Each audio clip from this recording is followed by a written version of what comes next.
next thing you need to do when you're asking linchpin questions, or should I rather say one of your major objectives when you're asking linchpin questions, is to discover what's in it for them.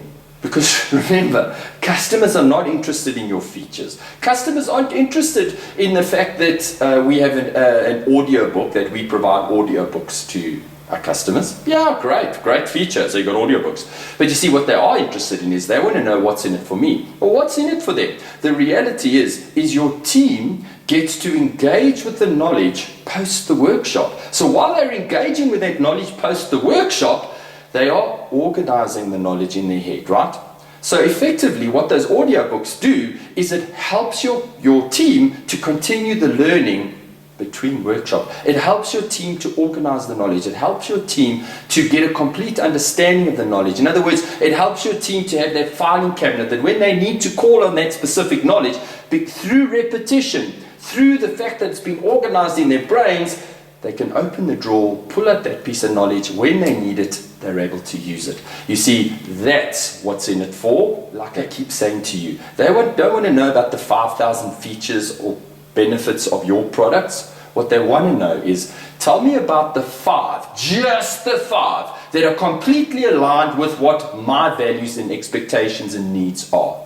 And when you can tell me how to align your value, or that part of your value proposition, with exactly what I need, now you've effectively uncovered what matters to me. In other words, what is in it for me, the customer? And I've got to uncover that. I've got to know exactly what that is.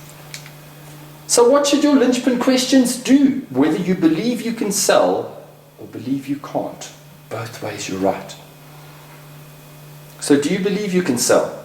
You see, this linchpin questions is going to up your game. It's going to help you to get such a deeper understanding of exactly how to engage with your customers, how to ask meaningful questions, how to uncover their specific needs and values, and most importantly, how you can align your value with what they need.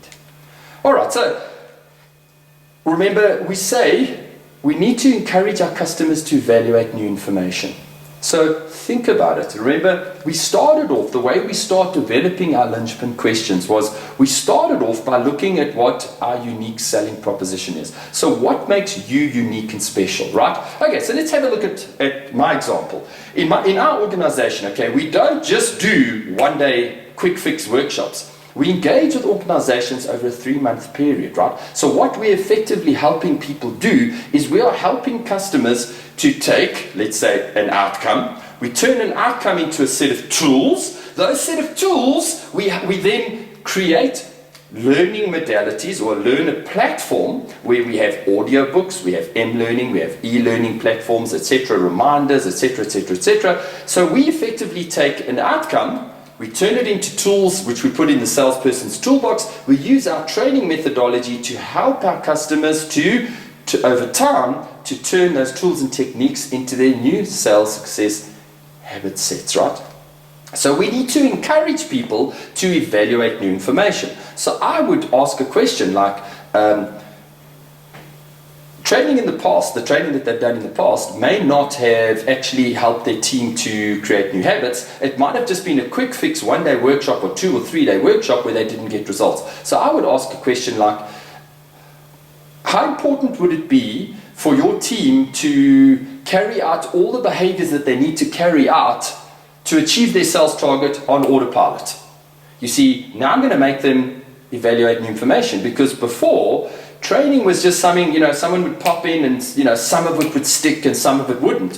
What I'm effectively saying is, one of our unique selling propositions is we take the outcome, we turn it into tools, we create habits. So in other words, your team does basically operate on autopilot.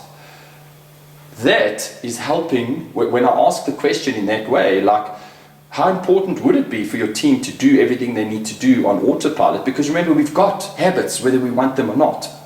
Now we're getting our customer to evaluate new information, or possibly to look at the same information from another perspective, because it's still training ostensibly, but the outcome is so much or so much more significant. Again, always remember that our primary objective whenever we're doing any training is to help our customers or to help us to understand what their specific needs are. And always bear that in mind when you're asking questions. Remember, it's the funnel. Keep digging down until you fully understood. You can only close when you've earned the right to close. When have you earned the right to close? When you have fully understood how your value proposition can serve your customer. Now, closing becomes almost generic. But that's about asking the right, meaningful linchpin questions.